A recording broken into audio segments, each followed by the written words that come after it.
Now that we have discussed all four of the different conic sections, their important aspects of their graphs and their equations, now we're going to put it all together in what we call classifying conics. And the first thing we're going to talk about is how to put these into our calculator. We know how to put equations of parabolas into our calculator if it's in y equals x squared form, but what if it is an equation like this, where it says y squared minus 8x minus 8y plus 8 equals 0. We know that in order to put it in our calculator, it has to be solved for y. So how do we solve this for y? We're going to put our y squared term and our y term together on one side, and we're going to move everything else to the other side of the equal sign. So that's going to be equal to 8x minus 8. Then we're going to complete the square because we're trying to solve this for y, and the problem is that we have a y squared term and a y term. So we want to take care of this by completing the square. So negative 8 divided by 2 is negative 4, and squared is positive 16. So completing the square, we're going to be adding 16. Make sure that we add that to both sides in order to keep the equation balanced.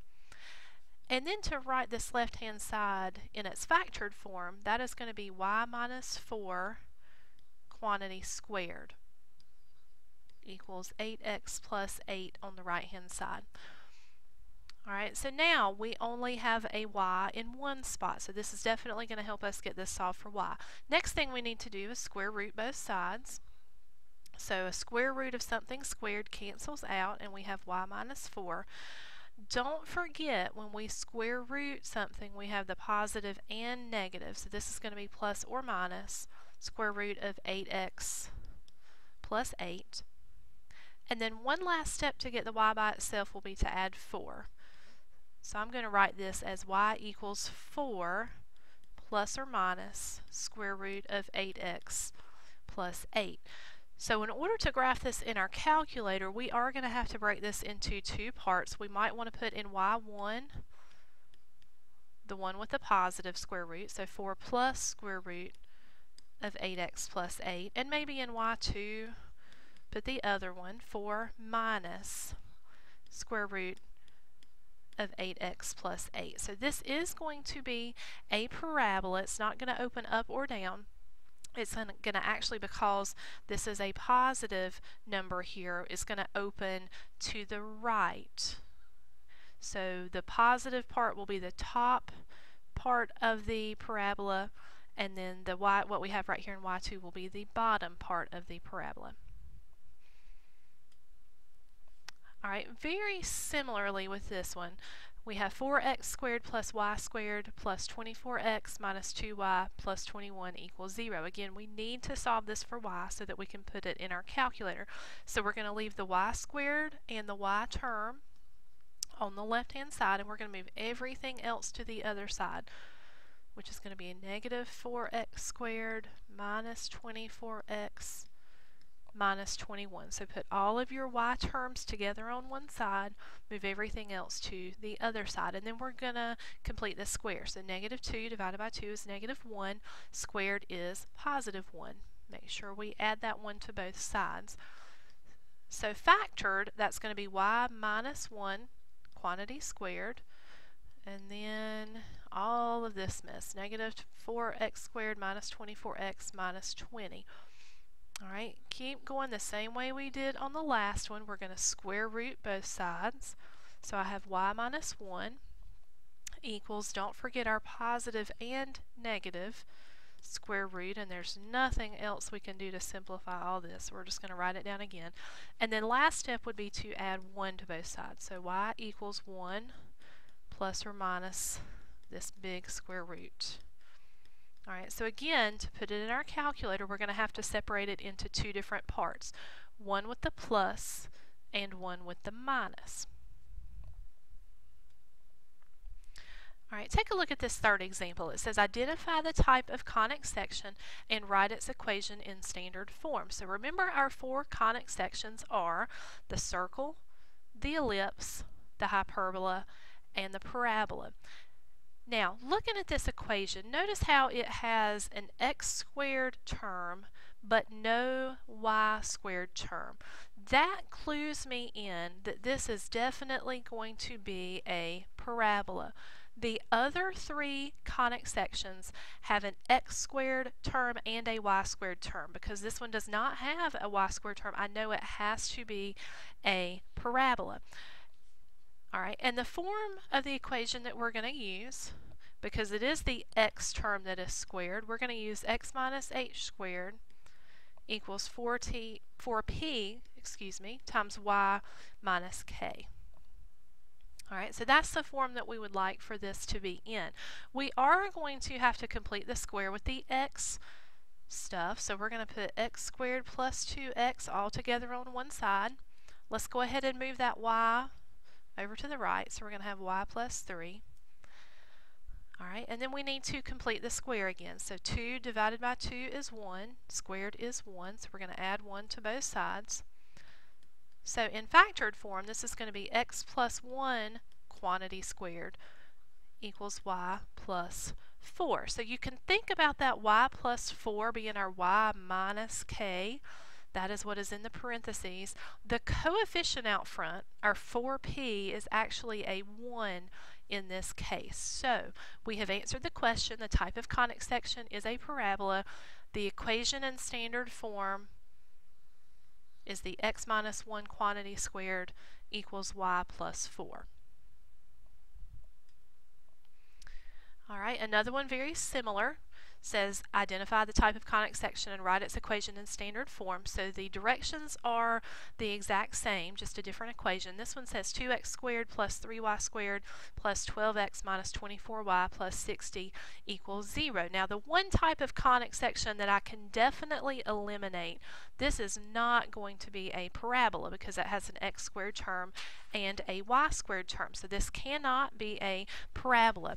I can also eliminate hyperbola from the possibilities because with a hyperbola there is a minus sign. Remember the first x squared term, then it was minus y squared, or it could be y squared minus x squared, but this does not have a minus sign. This is a plus, so I can also eliminate hyperbola. Let me tell you how I can eliminate circle from the list. In a circle, these coefficients would have to be the same. The coefficients of x squared and y squared would have to be the same, so that when we divided all that out, we would have the same x direction radius as we do y direction radius. So by process of elimination, I can go ahead and tell you this is going to be an ellipse. Now, to get the standard form, we're going to have to do a couple completing the squares. So let me put my 2x squared plus 12x together, and I'm going to leave a little space so I can complete the square here in just a minute. And I'm going to put my 3y squared minus 24y together, and I'm going to go ahead and move that 60 over to the other side. So we have 2x squared plus 12x plus 3y squared minus 24y equals negative 60, not 61. Alright, and in order to complete the square, I need a coefficient of 1 on the x squared term. So I need to take care of this 2, and I'm going to factor it out. Okay, so out of both of these x terms, I'm going to factor out a 2. So that's going to leave me x squared plus 6x. Now I can complete the squared because I have a coefficient of 1. So we're going to take the 6, and we're going to divide by 2 and get 3. And we're going to square it and get 9. So what goes right here in the parentheses to complete the square is plus 9. Now I really have to be careful here because when I factored out this 2, by putting a plus 9 in the parentheses, I didn't just add 9 to the left hand side. What I actually added was 18 because of how that 2 would be distributed. So when I go over here to the right hand side, I've got to make sure that I add 18 because by putting a plus 9 here, I actually added 18. Alright, let's do the same thing with the y term. To get a coefficient of 1 on the y squared, we're going to factor out a 3. So that's going to leave y squared minus 8y. So now we can complete the square. Negative 8 divided by 2 is negative 4, and negative 4 squared is positive 16. Alright, so by putting a plus 16, what I actually added to the left-hand side is a 48. So I need to make sure over here on the right-hand side I add 48. So be careful of that. Alright, so now in factored form, that's 2 times x plus 3 quantity squared. Alright, the same thing for the y's. That's going to be 3 times y minus 4 quantity squared. And what I have over here on the right hand side, when I add those three numbers, I'm going to have a 6. Now, we know that we're not finished because the standard form equation for an ellipse is always equal to 1. So in order to get this equal to 1, I need to divide both sides, the entire equation, by 6. So now we have x plus 3 quantity squared, and 2 over 6 reduces to a 3 on the bottom, plus a y minus 4 quantity squared over 2 equals 1. So there is my standard equation for this ellipse. And then if it asked me to, I could go further. Since we know how to graph it, we know what the center of this ellipse is, negative 3, 4. We know the x direction radius and the y direction radius. So we could go further and name some of the other important parts of this ellipse, or even graph it if we wanted to. And one final example. Identify the type of conic section and write its equation in standard form again. Alright, so let's see if we can tell what type of conic section this is. This is definitely not a parabola because we have an x squared term and a y squared term. This is definitely not an ellipse because those two terms are being subtracted, not added. These coefficients on the x squared term and y squared term are not the same, so this can't be a circle. This one is going to be a hyperbola. Alright, so then to write it in standard form, we are going to keep this y term first, the 4y squared minus 8y. Let's put those together. And the minus 9x squared minus 18x, let's keep those together. And move the 41 to the other side. And I wanted to leave the y squared term first because remember with hyperbolas, depending on which of those, either the x squared term or y squared term is listed first, that's going to tell you how it's going to open. Alright, so we want to leave that positive 4y squared term first. We're going to factor out again so we can complete the square. We're going to factor a 4 out of those first two terms, which leaves us y squared minus 2y. Alright, and then we'll complete the square. Negative 2 divided by 2 is negative 1, squared is plus 1. But I actually added 4. So let me make sure I add 4 over here on the right hand side.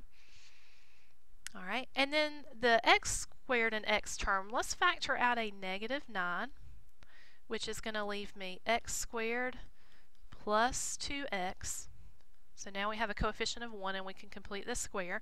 So 2 divided by 1 is 1. 1 squared is 1. So we're going to put a plus 1. But what we really did by putting a plus 1 there is we actually subtracted 9. So we're going to subtract 9 on the right hand side as well. So factored, we have 4 times y minus 1 quantity squared minus a 9 times x plus 1 quantity squared equals, and if we add the 41 and 4 and negative 9, we get 36. Now, this is starting to look more like the equation of a hyperbola. We see the minus and we see the y squared term and the x squared term.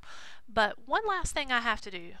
Standard form of a hyperbola is always equal to 1. So let's go through here and divide all parts of this equation by this 36 so that we can get a 1 on the right hand side. So we're going to have y minus 1 squared over 9 minus x plus 1 squared over 4. There would be our standard form equation for the hyperbola. So if you have trouble from the get-go deciding what type of conic section it is, you see that we've done a lot of completing the square through these examples. So it might help you if you can't immediately see what type of conic section it is, maybe start by completing the square and see what it starts looking like once you do that so that you can pick out what type of conic section it is. Alright, so now to practice on your worksheet, we would like for you to take a look at numbers 9, 12, 13, and 15. Have fun!